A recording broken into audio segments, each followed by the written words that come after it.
Just like a box of chocolates, you never know what you're going to get when you are listening to Voyager Please, a hateful voyage through the Delta Quadrant. My name is Joseph. I'm your co-host, Peter. Peter, before we get into the episode, I kind of wanted to address a few Voyager Please connections, Voyager Please adjacent things. Would that be all right with you? Shoot. First and foremost, our podcast brother-in-arms over at Hale and Well Met. We've had him on the show. One of my favorite episodes ever because it involved a cool cameo by the EMH. Yeah, that was pretty sweet. That was fucking great. They've had a couple episodes that they were able to get out, which, you know, considering they do a podcast that's Real Play D&D, I mean, imagine it's been hard as hell for them to record, you know, trying to get everyone together. Not everyone's got different tolerance levels when it comes to COVID stuff, and it's completely understandable. But I just wanted to say, hey, you know, give them a listen if you have the opportunity. I can't recommend them enough. Clearly, you know, they've got voices for radio, and I mean that in the best way possible. And also they gave us voice acting jobs for the first time in our lives. So that was cool.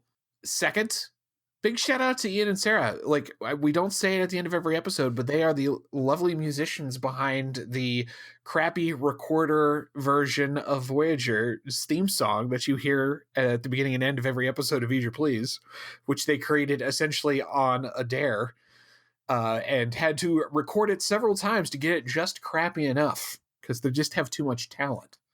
So thank you to them. Hey, let's not shortchange the Inner Light rendition too. My personal favorite.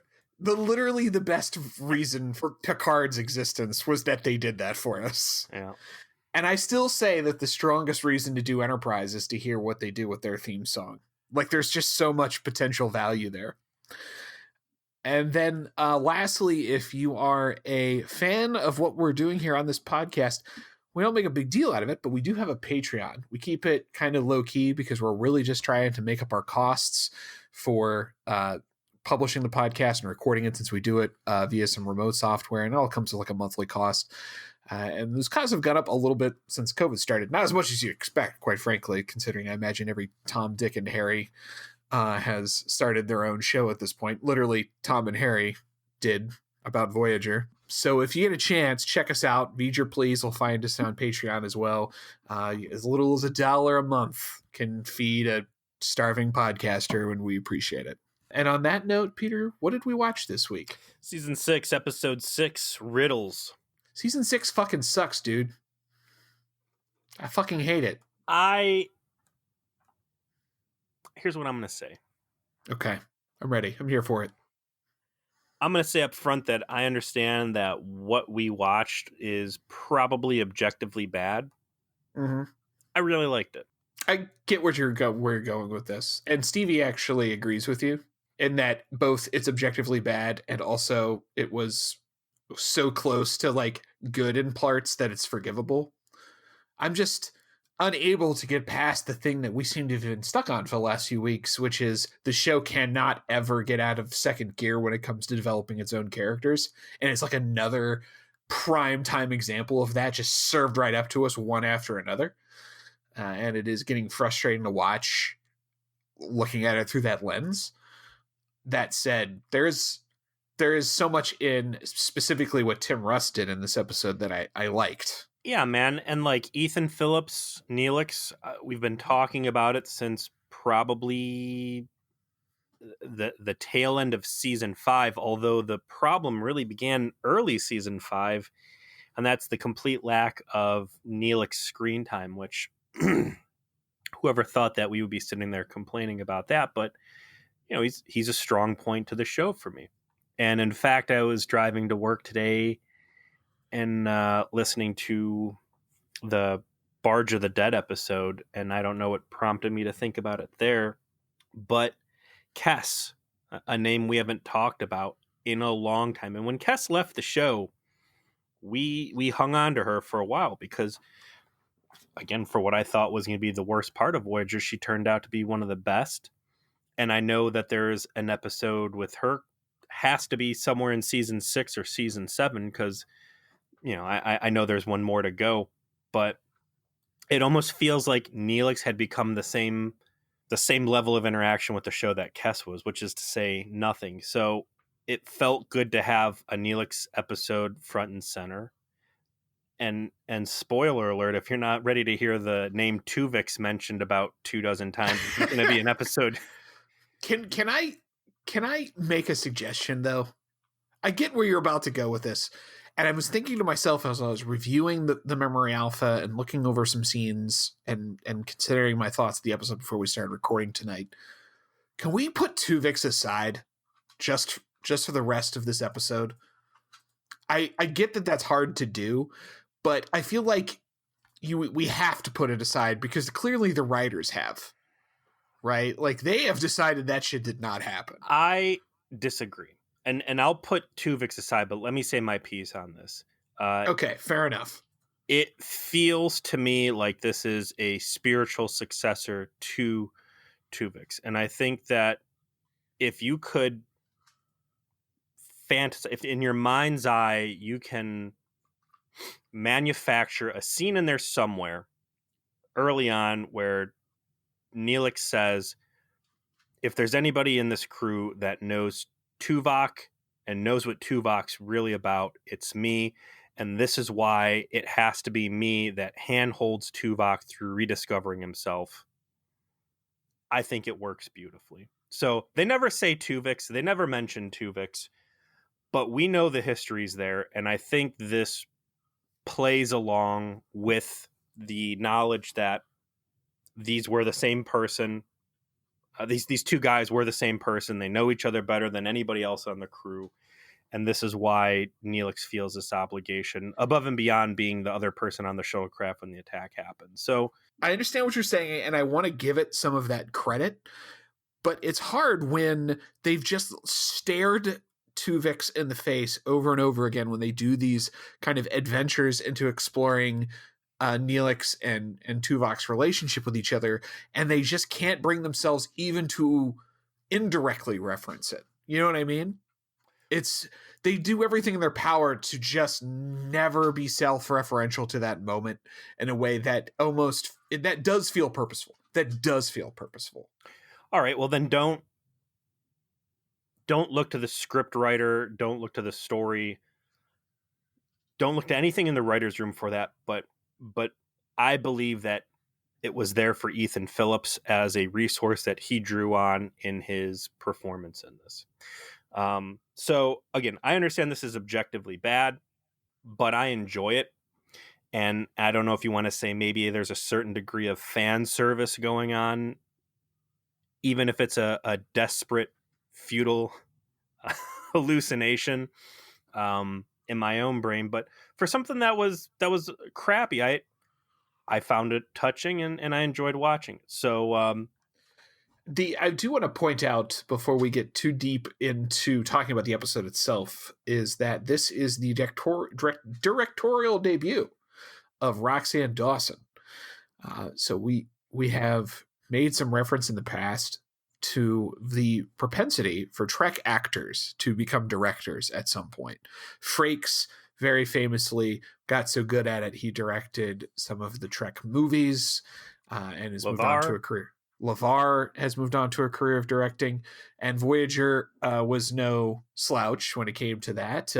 It had two of its stars become essentially career TV directors afterwards, the other being Robert Duncan McNeil, and now Roxann Dawson also essentially shifted from acting to directing after Voyager. DS9 had a couple as well. Andrew Robinson actually did an episode of Voyager. He was a DS9 actor. He played Garrick. So the Trek had a pedigree of doing this on purpose.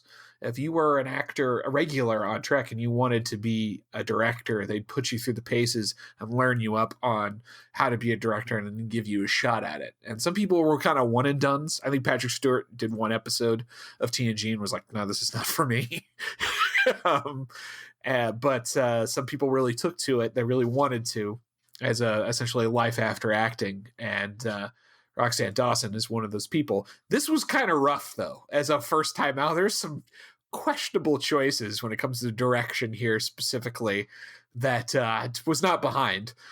but she improves significantly as time goes on, to the point where she does a lot of the good Enterprise episodes, believe it or not. Tim Russ was a one and done too, right?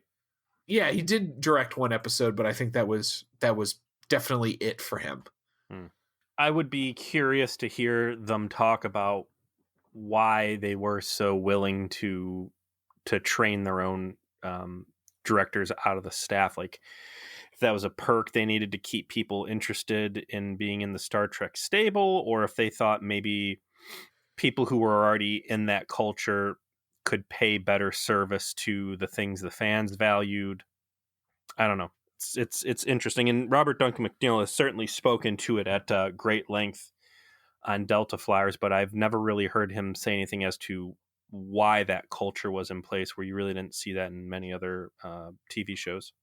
Well, Trek has a unique pedigree in how long running it's been, how it's multiple, 7-season shows. A lot of, franchises do not have that level of continuity and that level of cultural support. Like, and you think of other shows out there, like who else could really do something like this except for Trek? So that's probably answers part of your question. Regardless, this is the reason why Torres is not in this episode at all. Not even a moment on screen. And they don't even stop to like wistfully talk about how fondly she's remembered, like when she was pregnant and missed Living Witness. So we pick up with the Delta Flyer. No Tom involved, though, and it's rare to see the Delta Flyer without Tom Paris attached, but you do have Tuvok and you've got Neelix. You got an odd couple. And you said we're not allowed to mention Tuvix, so we'll skip over the last time we really saw these guys. But again, it's a pairing for me that works.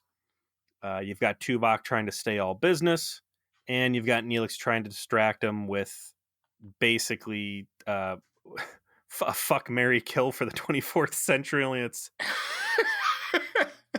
oh no, it's like, what am I guessing of? He's doing riddles. I mean, or like, no, he starts with like, is it a spaceship, a solar system, or a phenomena? But I don't know. Okay, hold on. I don't want to let this go. We need to play Fuck, Marry, Kill Voyager right now. That is on the most Voyager on-brand shit I've ever heard. All right. You open this door. Fuck, Marry, Kill Voyager edition. Hit me. Line them up. Line them up, Peter. Hold on, I gotta think who I need to kill. This is a hard one. Kill Harry, I guess. Okay. I mean, it's happened once already on the show, so fair. Fuck Seven. It seems like a gimme. Who am I marrying, Joe? Who am I gonna marry? I don't know. God, should I kill Tom? He's such a whiny bitch. I'd want to marry. I'd want to marry B'Elanna because, like, she's smart, could certainly open jars of pickles that are stuck, but I feel like she just can't grow as a person based on the 15 times I've had to watch her deal with her Klingon stuff. Joe, I'm going to marry Chakotay, man. Like, if you got a guy that can give you hot tubs on demand.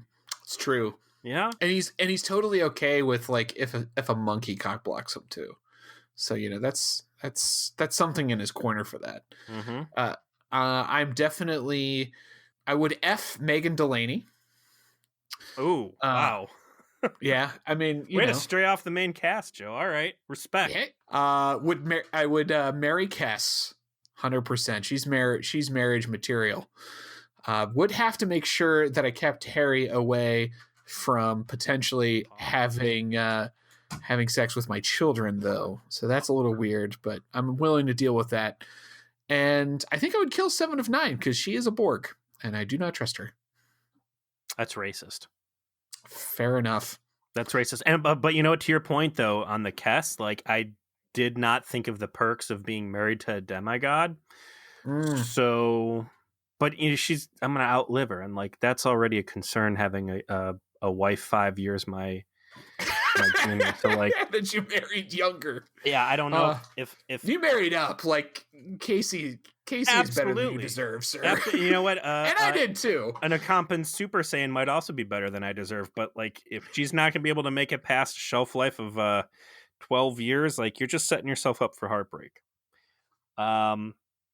Feel free And to Harry. chime in on the trauma support group to with what your Voyager edition fuck Marry Kill would be. This is 100% requiring the participation of all Voyager Please listeners. We expect tweets, we expect emails, we expect Facebook group participation. If you're on the Patreon, we want this information. It's desperately required. Anyways, Tuvok's not cool enough to talk about that kind of stuff, and we get some pretty good like sassy Tuvokness here, right? Tim Russ as Tuvok traditionally does not get to break character, but eye rolls and sass are firmly within Tuvok's wheelhouse, and we get 2 scoops of that until finally Tuvok's like, I'm not doing this shit with you anymore with your lame ass Batman. What was the Calendar villain? Was it Calendar Man? It was Calendar Man. Yeah. He's like, I'm not doing this shit with you. I'm going to go back into the deluxe recreation room that the Delta Flyer somehow physically has.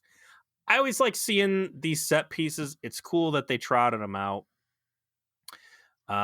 He goes back there, but wouldn't you know, he gets got. Yes, some spoopy Tentacle alien monster thing is presently downloading their stuff. We'll find out later it is in fact a tentacle monster, which is great. You never actually see the quote-unquote enemy alien in this episode in full, which I think was wise. Better not see it than see bad CG. Yes. But Tuvok gets tagged with a bit of taser juice or whatever it is they got going, and it knocks his brain offline. And Neelix has to pilot the ship while giving Tuvok first aid and get him back to Voyager. They do successfully get him back, but his brain is all fried, and he's in a coma, and they don't know if he's going to survive or not. Before we jump off of that, I want to just say it's rare you see Starfleet armed, especially when they're just chilling out in their own shuttle. So Tuvok's packed in a phaser. I'm like, oh man, what's going on here? That's kind of a little telegraphing. What I love though is Neelix also packing heat, and Neelix's phaser cozy is like the same ugly ass material as his shirt. Like, what went into that? Him replicating a gun holster that matches his vile clothing choices, but wouldn't it be something if he went to the replicator and said, I need a matching holster, and just no. Yeah. That would be a crime that would violate the Prime Directive. Forbidden. Of fashion. Tuvok's like, he hits his badge and he's like, hey, are you doing stuff back here? And he's like, no, why? And he's like, I think we're getting space mugged. And then Neelix hears him get shot up, and Neelix runs back into this like broom closet that's the aft part of the ship, and instantly gets down on his knees and like starts trying to treat Tuvok. And I don't know, have you played Apex Legends at all yet? Peter, I'm 37. I can't play Apex Legends. Well, I can't either, but I do. And let me tell you what. Fair enough. Okay, I get it. Here's what I've learned playing squad-based team PvP games is when there's a bad guy who just gunned down your friend, and you've got 2 choices, and one is keep fighting that bad guy or get down on your knee and try and res the guy that's on your team. When you get down on your knee and try and res the guy, that's when you get shot in the head. So bad move, Neelix, and you're lucky that tentacle monster hits it and quits it. Otherwise, you would have got to. But yeah, he survives it. So they get back to the ship, which is apparently already in hailing distance. And another thing I'll say to this episode is there's a lot of Voyager tropes here, but they don't really bother me the same way they normally do. You know, 2 people out in a shuttlecraft getting jumped by aliens. Like, how many times has this happened now, right? Not that often. They have a full complement of shuttlecraft. Well, don't you remember that from last episode? No, but I mean, full complement of shuttlecraft. Clearly, nothing ever goes wrong in those shuttlecraft ever. But you know, the one where they got to run the county line to get, I think it was Swarm. Yes. It feels like every 3 episodes or so, people are getting accosted in the shuttlecraft. So, you know, we're in well-worn territory, but it works. And they get back in, and Tuvok's all brain scrambled, and had he been anything less than a super Vulcan, he'd probably be dead. So Neelix and Tuvok were on a mission to set up a trade deal with a alien race called the Kasat, who are a standard issue, furrowed browed, kind Shithead. of pronounced eye makeup, shithead, Delta Quadrant alien, right? Nothing real special about them. But they let them know, like, hey, our dudes got jumped in your space, and so they send the police to assist. And a guy by the name of Fox Narak. Mulder. They send out the X-Files guy, man. They do. They send out Fox Mulder straight out of, like, yes, I have a theory that these are secretly invisible aliens that are mythical, and this is why I have not been promoted, and I'm still a junior investigator, and I had to bribe my way into this case. Janeway's like, Booze. Oh goody. Like, I'm glad that my second officer and tactical officer could be brain damaged by a unknown interloper, and they sent me their crackpot. Mhm. Like, this is great. I'm buying that energy, right? Of like, oh good, I'm so glad you're here. Hey, and thanks for bringing me onto your ship. By the way, have you ever seen Loose Change? Oh damn. Yeah. That is a reference. That is a reference I'm not sure that everyone's going to get, because that is an ancient meme. So this guy comes out and he's like, listen, says these are shadow people. My government doesn't want to admit their existence. They accost travelers in our space. And Janeway's like, well, how many times has this happened? And he's like, including this incident, 13. And Janeway kind of rolls her eyes. I think they do, and I don't know if it was the episode's intent, but this seems like a kind of a standard Star Trek villain setup where they're trying to shift blame onto someone else, but really it's a fascist government's own black ops team, and Voyager's being deceived and kind of being pulled into some bigger political scheme, which doesn't ultimately end up being the case, but I thought that they were kind of setting the table for that. Yeah, like a Rogan Dinar situation. Yes. No, in this case, it's actually that there's mythical, invisible space squids out there who are zapping people's brains. Like, turns out Fox Mulder was right all along. There are aliens. The truth was, in fact, out there. But this guy doesn't really have anything that's going to help Tuvok up front. And the doctor's line on all this is basically like, I need to see the weapon that caused these damage, and that's going to be what lets me start fixing things. But for right now, unfortunately, Tuvok is going to be laying here in a coma, and there's not much we can do. But Neelix isn't going to settle for that. Neelix, who has had his fair share of laying on the bed in the Tuvok Real Talk Memorial Corner, pledges that he's going to get his buddy Mr. Vulcan out of this, and then proceeds to start robbing Tuvok blind. He gets his little B&E going. Invites his way into his quarters, no doubt, by hacking his security protocols, because we know how bad those are, and just taking his shit. And it just makes sense to me. There just was no lock on the door per Voyager regulations. Absolutely. So you got Vulcan flags hanging on the wall, and his flowers, and all of his incense, and his popsicle stick game, and his favorite dildo, and you name it. I'm sure he's got his Shang Tsung outfit out there. He's just turns, again, the Tuvok Real Talk, like, medical exam, which is also sometimes, the gas chamber where most executions take place on Voyager. Man, these are like season 2 and 3 deep cuts. God bless. Hey, go back and re-listen. It's worth it. But he turns that whole corner into a fucking flea market. It's a mess. I don't know if you ever saw that Sunny in Philadelphia where they find out that Dee and Dennis's grandfather was a Nazi. Frank's been taking care of, or maybe it was Charlie, and this hospital room's just filthy with like half-eaten bowls of cold soup everywhere. Oh yeah, okay, yeah. The cold soup room, and they go to see him. Yes, it's horrific, and that's what Neelix is really shooting for here, and more reaffirmation that the Doctor is real people and is not a hologram. Because when Neelix shows this dogged determination that he's not giving up. Like, you get this moment of like annoyance out of the Doctor, but then this warm understanding that Neelix is just trying to do good, and he opens the door and says, maybe you can do something. There is examples in the past of people in comas being, awoken by familiar noises or touches. And I'm like, wait, ooh. All he's got to do is put his hands around his neck, and that is a familiar touch to Tuvok. He'll feel those clammy cat hands, and then he's going to pop right back to himself. It's all the recognition he needs. There's a story I don't want to see.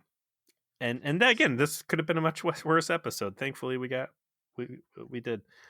Yeah, the positive parts of the episode really are 100% in the acting chops of Ethan Phillips and Tim Russ, and particularly, I think in Ethan Phillips, where he feels responsible for what happened. He was there. He's always wanted Tuvok to like him. He's always wanted Tuvok to respect him. Even if as I do, I really can't bring Tuvix into it. I bring Rise into it. Yes. Which is another episode that I think you really can draw upon as an example of like, okay, this is something that he's really always strived to do is to earn Tuvok's respect. And, this is an opportunity for him to pay some of that off by taking care of him in his hour of need. But to reinforce your earlier point and our ongoing season 6 struggle, which is, people just caught in these loops of here's this character A and character B, this is their dynamic, and it's never really going to change with a few exceptions. But, Rise specifically, that was where Tuvok finally gave his approval to Neelix, and, they're supposed to grow past it. This and instead you get the sense that they never did. Like, this episode really like hammers home over and over again. Like, no, they really didn't. And it's like, then why the fuck was Rise, a big deal? Like, straight up incredible bravery on the part of Neelix saving, Tuvok's life and all this other stuff. Like, no, still wasn't enough. They still kind of stuck in the same spot in their relationship of barely tolerating Neelix. And it's, I don't want to go back to the same well, since we've spent basically 3 weeks in a row talking about it. But yeah, it's stuck in second gear and can't get out. What would it have been for them just to put the one line of dialogue in when Neelix is describing his relationship with standard Tuvok to adult baby Tuvok? You mean simple Jack Tuvok? I like adult baby Tuvok, but ABT. But for him to say, there was one, you would say this bad about me and this bad about me, but when it did mattered, you did say that I had your respect, and that just some sort of a throwaway line back to Rise acknowledging it, because again, for a while Voyager was doing such a good job actually remembering its own episodes and kind of starting to grow as a series. So again, I think you're right. Something has happened. There was some note passed down from the executive team to the writer's room that just said, reseal the portal to the past. We must exist only in this moment and nowhere else. Stop with the self-references. And I don't get it, but whatever. So yeah, simple Jack Tuvok. I get what he was going for. He actually does a really good job of, portraying Tuvok in a much more childlike state of mind, less rigid. But I can't help but just think of Tropic Thunder in that spot. It's just too much. The portrayal we get here by Tim Russ is anything but Tuvok. Right. And I guess that's kind of the disjointed moment of this, is like, it doesn't feel like this is a youthful, undisciplined Vulcan. It feels like Tim Russ playing a really nice guy who is a little confused. And I don't know what the right way to have played this character, so you still had shades of old Tuvok in there with a modified with a simpler filter, I guess. I think that's what was missing from this episode to elevate it from crap to good, was that instead of playing almost a parody like incapacitated version of Tuvok, if it was like 64% Tuvok, where he was clearly struggling with the fact he was brain damaged, where he just wasn't as capable and was aware of that he wasn't as capable, rather than content. If there was like a real dramatic frustration with his diminished capacity, I honestly, I think the way in my own life that I can equate it to is like, if you've ever had a relative who suffered from serious neurological disorders as they grew older, and there's a point where they're aware of how things are not working out and they get really frustrated with that. Like that kind of energy, I think, is what the performance needed to be where I think they probably should have been. And instead it plays kind of accidentally comedically and ends up killing a lot, I think, of the dramatic power of the episode. I see your point, and again, I don't know why it doesn't bother me. I think I find the majority of the Tuvok Neelix stuff charming, and I think in that I'm enjoying just seeing Tim Russ playing off a Neelix, even though it's missing that real Tuvok connection. So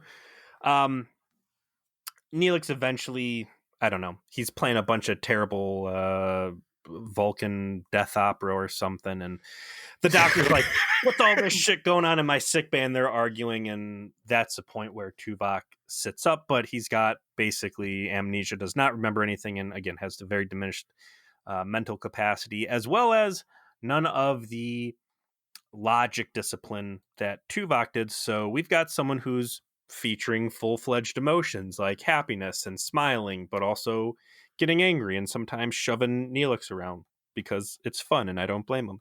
I really liked the background that the Vulcan brain can essentially recover from traumatic brain injury on its own by rewiring itself. I thought that was neat.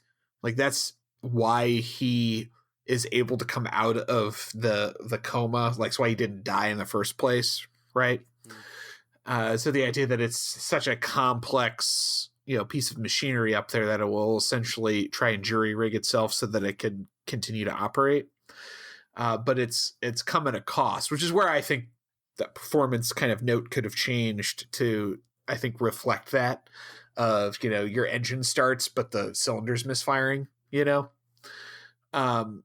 But what we get is a kind of progression in Neelix taking care of Tuvok, where he goes from not being verbal and kind of being aware of things on almost like a toddler to steadily, getting his ability to express himself back, and then eventually settling into a spot where he is,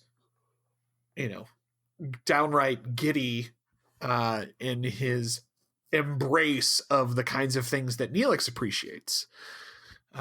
We even have a scene regarding cake decorating that is ultimately vital to the episode. Shout out to you, Jess, our biggest fan of the show, our biggest Patreon supporter, huge Voyager super fan, did the cakes at my wedding.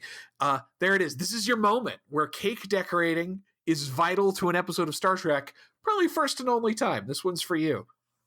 Well, decoration specifically, yes, but let us not forget the Troy cake. That was a big deal. True. You got Fox Mulder over there palling around with 7 of 9, and he has brought his vintage Nintendo Virtual Boy. Yes.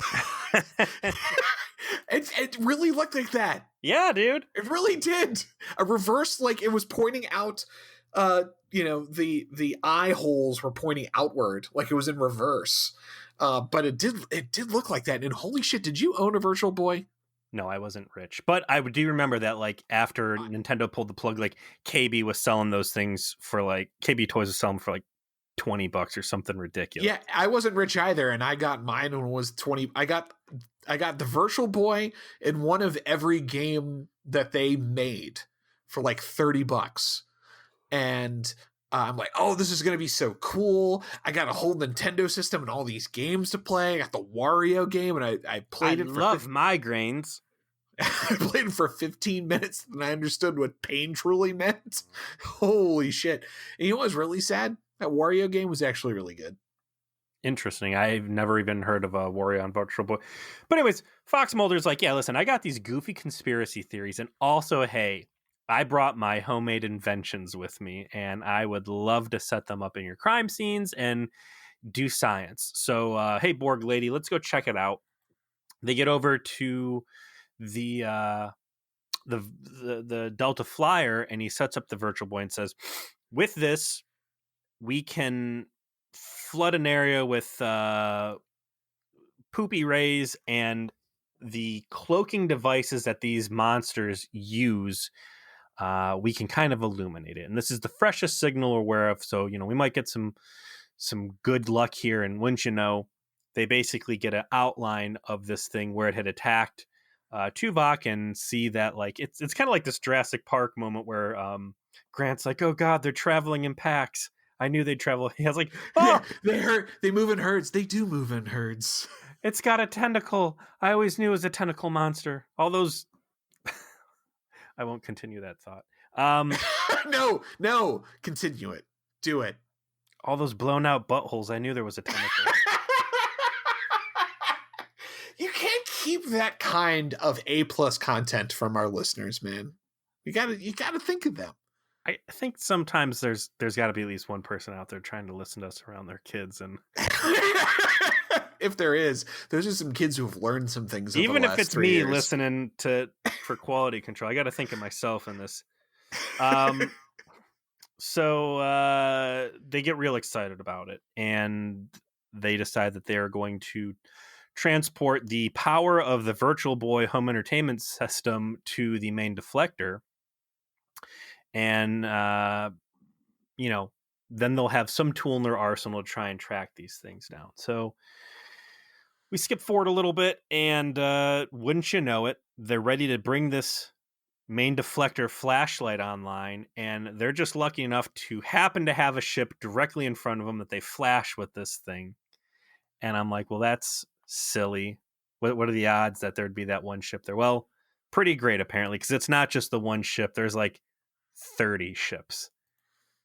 So apparently the squid people have brought a whole bunch of dudes to stake out Voyager and see what they're up to, and you see a bunch of shimmers, right? Like they really went budget on the CG by just not designing anything except outlines.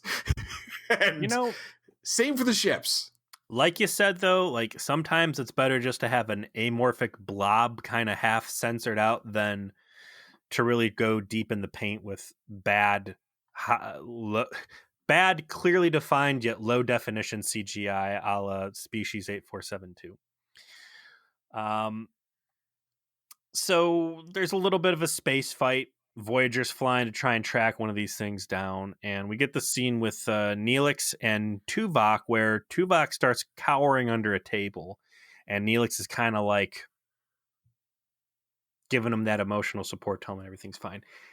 I don't know what shirt Neelix is wearing under his normal ugly shirt, but this thing, his sleeve pulls back, and he's got like the skin tight, kind of like reddish orangish shirt. I don't know.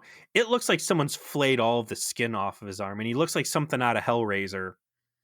Like, go back and watch a scene of Neelix under the table with Tuvok, but his arm looks like, again, someone just shaved off the skin, and I don't know what they were talking about at that point, because it just looked like he was mutilated. It was gross as hell.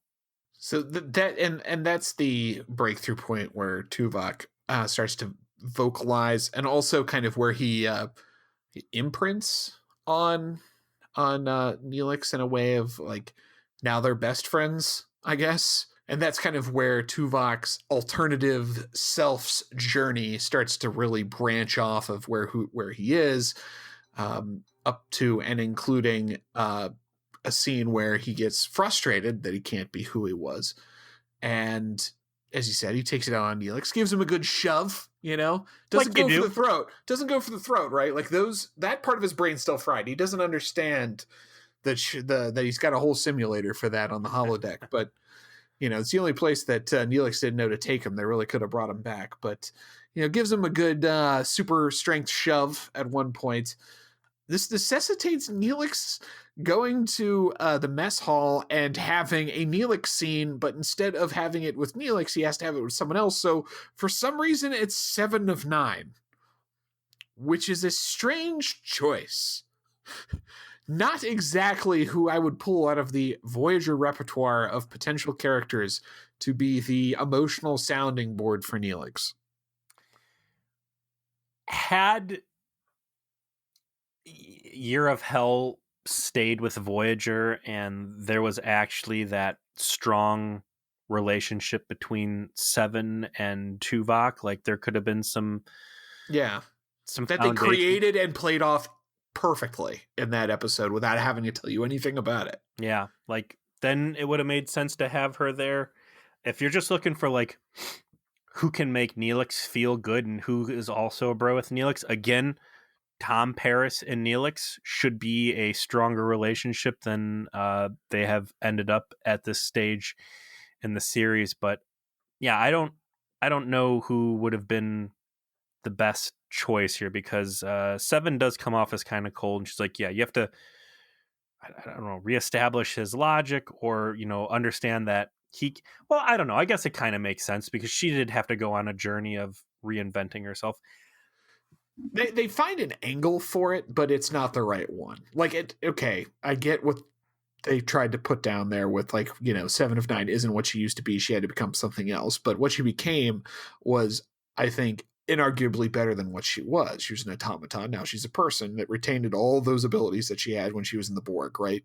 So that just did not play for me. Yeah. I think you hit the nail on the head. That needed to be Tom, and it needed to be Tom relating to Neelix, like giving him the emotional strength to continue by telling like you're a good man, like you need to have confidence in your ability to reach out to him and help him become who he can become at this point. Or if Tom's not the right figure for that because his emotional intelligence is questionable at best, I think that Chakotay is your next best choice, because that's a character whose emotional intelligence is extremely well established, who has a deep connection with Neelix. Remember, Neelix died, and his spiritual mentor became Chakotay, who was stealth MVP of that episode. And that he could have been the one to relate that message in a way that maybe was even more authentic. And again, if ever there was a place to acknowledge Tuvix, Neelix, if there's anybody who's cut out to do this job, it's the guy who shared the same body with him for 3 months. Yeah. Man. Now, to your 7 of 9 comment, because I got the same feeling watching the episode. Like, they do a good job of shoehorning her into the scene, like you said. Like, I used to be a different person. I had to work through it. Janeway was there. She never gave up on me, blah, blah, blah. It's like, okay, so is there angle in this? And I know we said we weren't going to talk about Tuvix, but like the conundrum at the end of Tuvix is you have two people who no longer exist, and now you have a new person who wants to live. And that's what we end up ultimately by the end of this, is that regular Tuvok is dead again, and you have this new person who is happy and loves life and should have a right to exist. And even if it's not as smart as Tuvok on the bridge, is a great pastry chef and gets along better with everybody, blah, blah, blah, whatever. So yeah, 7 of 9's argument that I grew into a new person and it's a better person, like, really kind of runs counter to what they're trying to do in this episode, which is ultimately recover old Tuvok at the cost of new Tuvok. So poor choice of putting 7 here with that story. So the payoff to the episode was abrupt, to say the least. The ability of Tuvok to remember the attack as an ongoing thread where he keeps trying to remember and remembers parts but can't remember the whole thing. Janeway presses him while he's on his dessert binge.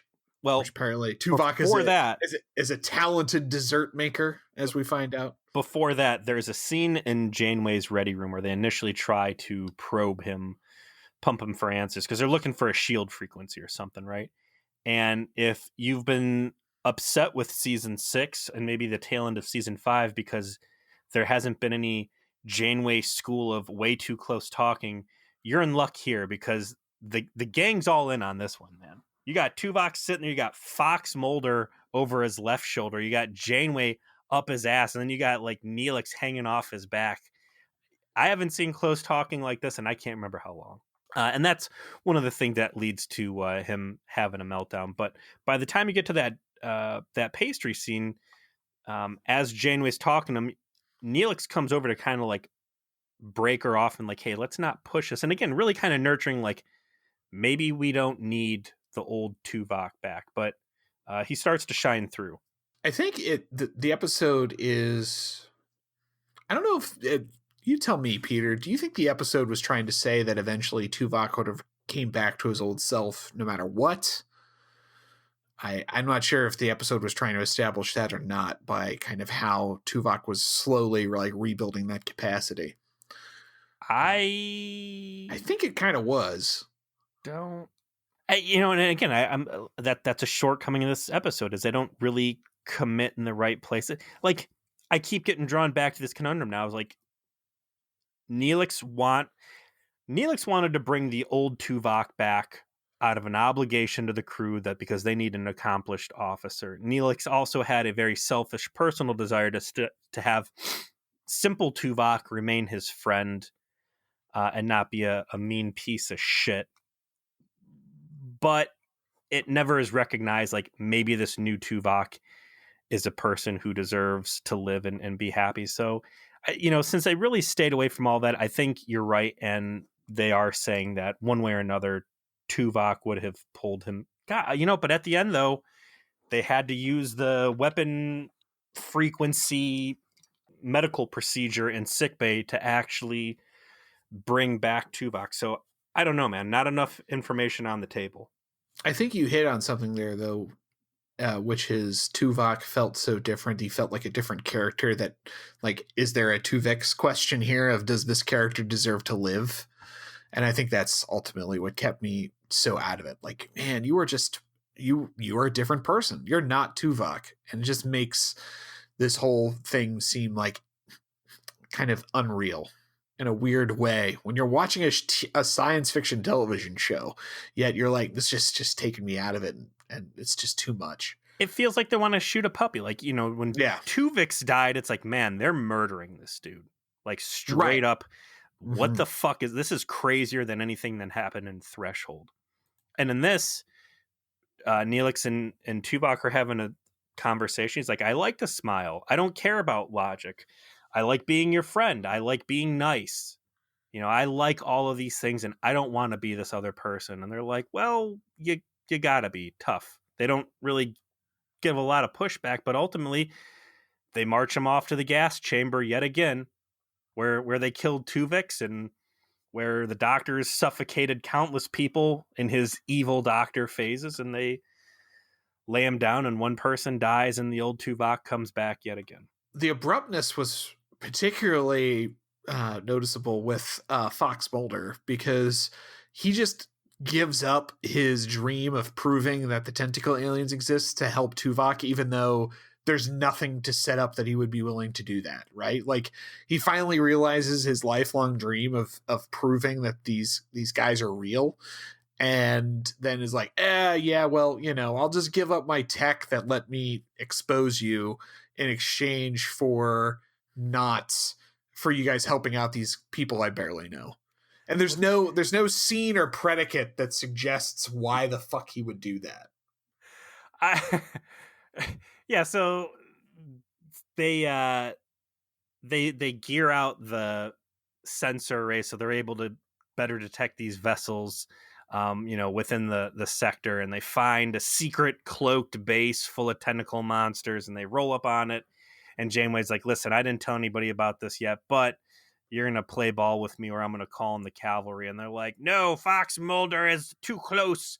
You know, he keeps trying to pull off our rubber mask and expose us. You know, this meddling kid. And he's like, oh, sweet. I got like credit with the enemy. Like, yeah, pat on my own back. And exactly what you say. He's like, listen, you got to help these guys out. No, we don't share technology. Well, I'll give you mine. And in this moment of selfishness, you'll realize we're not pulling other people in.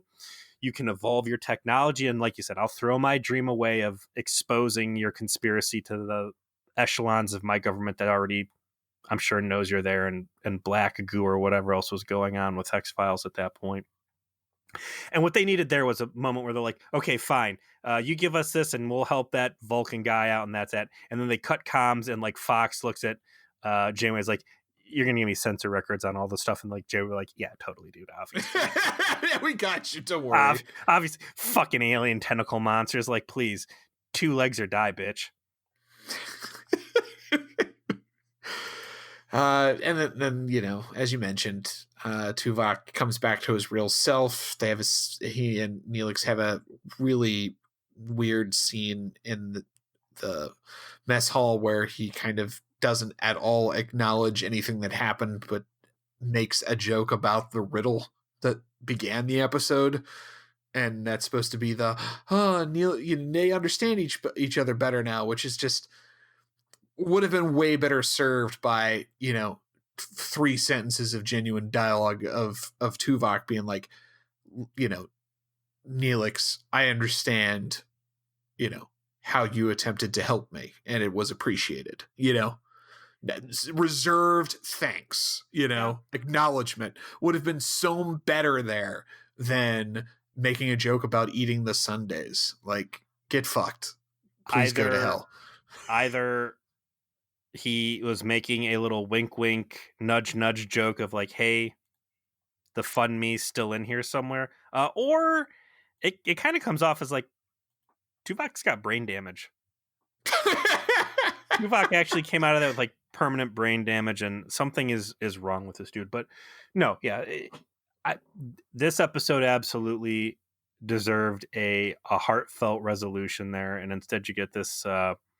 They might have done some trombone music in the background, and you could have had like Jonathan Frakes make like the goofy eyes, like oh my goodness, and then they rolled the credits. So kind of a cop out, shitty ending, but.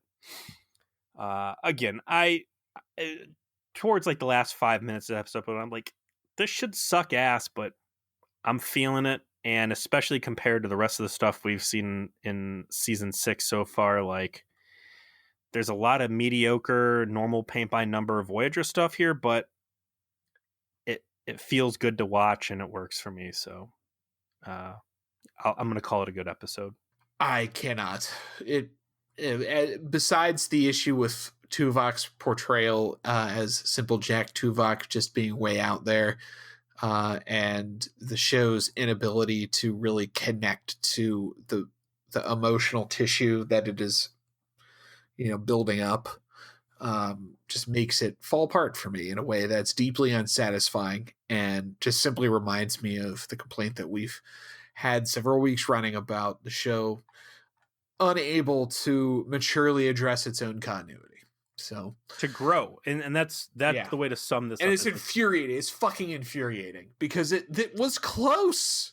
It was so close, but the gap between where it was and where it needed to be is still so important to good storytelling. All right, Joe, next we're going into season 6, episode 7, Dragon's Teeth, and we've got a white bony faced guy who looks a lot like Skeletor from Masters of the Universe. Voyager's pulled into a subspace corridor, traveling 200 light years until pushed out by the Turi, who claim ownership of the labyrinth. Remember this one? Oh, I do. I do quite well. Peter, I have a request for you. It's very important. If your request is that I'm not allowed to say the name Tuvix anymore, I deny. Okay, no. My request is that under no circumstances before we record on this episode do you read the Memory Alpha. Watch the episode, absorb everything it has to say. I don't want you to spoil yourself about anything that comes as a consequence of this, don't read the memory alpha. This is my request. Wait. So don't read the memory even after I watch the episode? Even after you watch the episode, don't read it. Don't read it. All right. I can grant you that. Excellent. That's very important. All right. And is in no way, shape, or form just going to be the sort of thing that creates alarm klaxions in everyone else's mind. And we'll see everyone next week.